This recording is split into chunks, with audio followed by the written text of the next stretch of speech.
خداوند عالمین نے وعدہ فرمایا ہے کہ بندہ جو بھی اس ماہ میں عمل انجام دے گا اور اسے قبول کر دیا جائے گا. لہذا اعمال کے قبولیت والا مہینہ ہے, اعمال کی شرف قبولیت کا مہینہ ہے, دعاؤں کے مستجاب ہونے کا مہینہ ہے. توبہ و استغفار کے ذریعے سے اپنے آپ کو گناہوں سے پاک کرانے کے مہینے کا نام ہے. لہذا پیغمبر اکرم صلی اللہ علیہ وسلم اسی ماہ مبارک رمضان کے سلسلے میں ایک حدیث ارشاد فرماتے ہیں, گویا پیغمبر اسلام فخر فرماتے ہیں, خداوند عالمین نے میری امت کے لیے, میرے امتیوں کے لیے 5 چیزیں ایسی دی ہیں خدا نے مجھ سے پہلے دیگر امتیوں کے لیے وہ چیزیں نہیں دی تھی. پیغمبر اسلام فرماتے ہیں,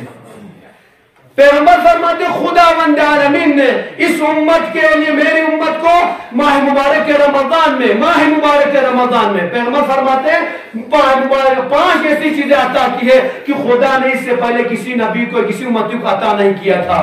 اب وہ 5 مجھے سن کر جائیے, پھر آپ اپنے روزے دار ہونے کا منصب دیکھ لیجئے. پھر آپ یقیناً امید ہے جب آپ نکلیں گے اور آج کے بعد یا ہمیشہ جب روزہ رکھیں گے, ان تمام چیزوں کو مد نظر رکھتے ہوئے روزہ رکھیں گے, پھر خدا بھی یقیناً آپ کے تمام اعمال اور روزوں کو قبول فرمائے گا. پیغمبر فرماتے ہیں اما واحد, پیغمبر فرماتے ہیں اوتیت امتی فی شہر رمضان 5 لم یوتہن امت نبی قبلی. پیغمبر فرماتے ہیں اللہ تبارک و تعالی نے میری امت کو ماہ مبارک رمضان میں 5 چیزیں ایسی عطا فرمائی ہے جو مجھ سے پہلے کسی نبی کی امت کو عطا نہیں فرمایا. اما الواحد, اس میں سے پہلی چیز جو پیغمبر اس پر فخر محسوس کرتے ہیں کہ ماہ مبارک رمضان میں میری امتیوں کے لیے عطا ہوئی ہے, اما الواحد فاذا كان اول ليله من شهر رمضان نظر الله عز وجل اليهم ومن نظر الله اليه لم يعذبه ابدا. پیغمبر فرماتے ہیں جب ماہ مبارک رمضان آتا ہے, خداوند عالمین جب پہلی رات میں یا پہلے دن جب پہلی تاریخ ہوتی ہے لوگ روزہ رکھتے ہیں تو خداوند عالمین تمام روزہ رکھنے والوں کی طرف اپنی نظر رحمت دوڑاتا ہے. جو بھی روزہ رکھتے ہیں ان پر خدا نظر رحمت دوڑاتا ہے. پھر پیغمبر فرماتے ہیں وَمَن نَظَرَ اللَّهُ إِلَيْهِ لَمْ يُعَذِّبْهُ أَبَدًا. نظر دوڑانے کا فائدہ کیا ہے؟ پیغمبر فرماتے ہیں جس صاحب پر, جس روزہ دار پر خدا کی رحمت کی نظر پڑتی ہے پھر خداوند عالمین ایسے چہروں پر کبھی عذاب نازل نہیں کرتا. پیغمبر فرماتے جو بھی روزہ رکھتا ہے خدا اس پر نظر رحمت فرماتا ہے, اور جس پر نظر رحمت خدا کی ہوتی ہے اس پر پھر خدا کبھی عذاب نہیں کرتا.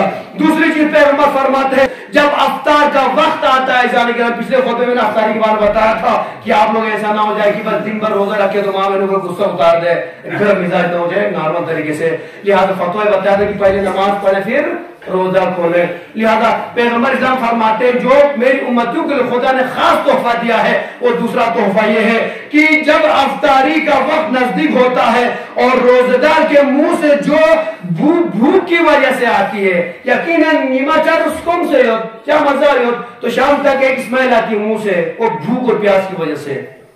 وہ بھوک صفائی کریں گے تو یا برش کر کے پھر بھی شام تک ایک اسمائل آ جاتی ہے, وہ بھوک اور پیاس کی وجہ سے. پیغمبر فرماتے ہیں جب کوئی صائم روزہ دار روزہ رکھتا ہے اور افطاری کے وقت اس بھوک اور پیاس کی وجہ سے اس کے منہ سے جو ایک بو آتی ہے, خدا کی نظر میں وہ بدبو نہیں ہے بلکہ وہ مشک و عنبر عطر غلام والی خوشبو محسوس ہوتی ہے.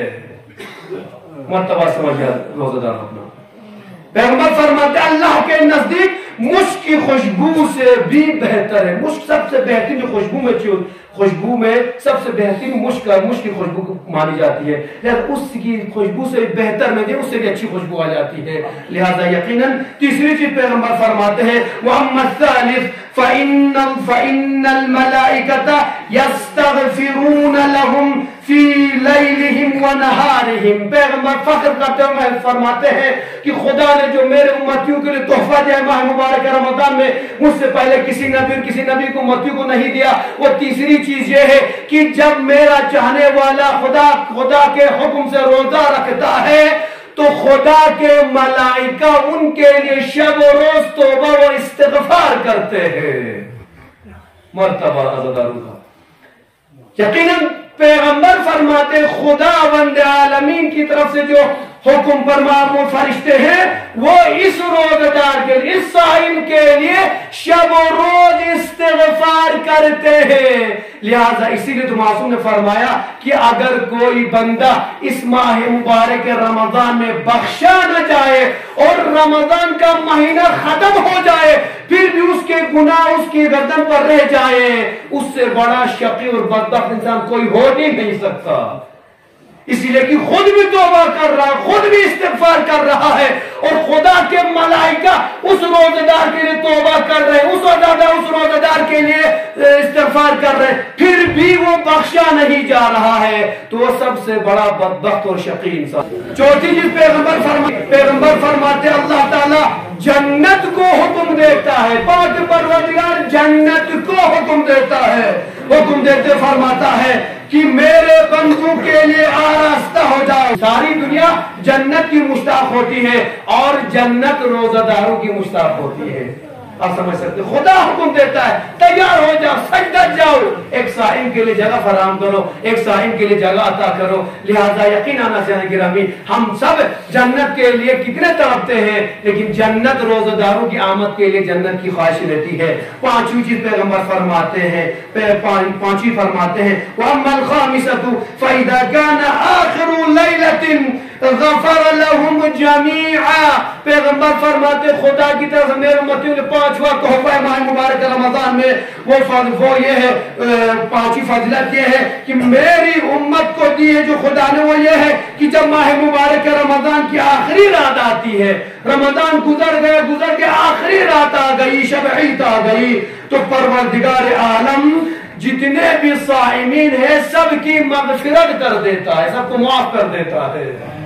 لہذا عزیزان گرامی یہ معصومین علیہ السلام کے فرامین ہے. پیغمبر نے ارشاد فرمایا آپ صائمین ہیں، آپ روزہ دار ہیں، اپنی حیثیت کو جان لیجئے. نیا عالم کو نزلہ کی مانا یہ دن نظر بتا آپ عالم کے لیے کام زیب نہیں دیتا تھا، یہ دن ضرورت نہیں ہے خدا نہ خط غلطی کچھ ہوگا ہم سے، ایک عالم کے لیے زیب نہیں دیتا. اسی طریقے سے ماہ مبارک رمضان میں بھی کچھ کام ایسے ہیں جو ایک روزہ دار کو زیب نہیں دیتے ہیں. لہذا محمد صادق علیہ السلام کی حدیث کو یاد رکھ کر روزہ رکھیے. جب روزہ رکھو تو اپنے ہاتھوں کا بھی روزہ رکھو، اپنی آنکھوں کا بھی روزہ رکھو، اپنے کانوں کا بھی روزہ رکھو، اپنے بالوں کا بھی روزہ رکھو، اپنے تمام اعضاء و جوارح کی جلد کا بھی روزہ رکھو. اگر آپ ایسا روزہ رکھتے ہیں تو خداوند عالمین نے جو ابھی پیغمبر کی زبانی فرمایا کہ پیغمبر نے فرمایا کہ ایسے تحفے عطا کیے ہیں، تب جا کر آپ ان حقیقی جو کہا میرے پہلے بتا 3 قسمیں ہیں، ان حقیقی 3 قسموں میں آپ شامل ہو جائیں گے. اس کے تھوڑی سی حمد کرنی پڑتی ہے، اس کے تھوڑی سی قربانی دینی پڑتی ہے. جب آپ قربانی دیتے ہیں تو یقیناً خداوند عالمین آپ کے روزے کو قبول فرمائے گا. میں دعا کروں گا خدایا جتنے بھی یہ روزہ دار ہیں ہم سب کو جیسا روزہ خدا چاہتا ہے، جیسا ہمارے اہل بیت ہم سے روزہ چاہتے ہیں، خدایا ہم سب کو ویسا روزہ رکھنے کی توفیق عطا فرما. خدایا روزہ رکھیں گے ان تمام مومنین کے روزوں کو شرف قبولیت عطا فرما. تمام جتنے بھی عبادات بجا لائیں گے تمام عبادات کو شرف قبولیت عطا فرما.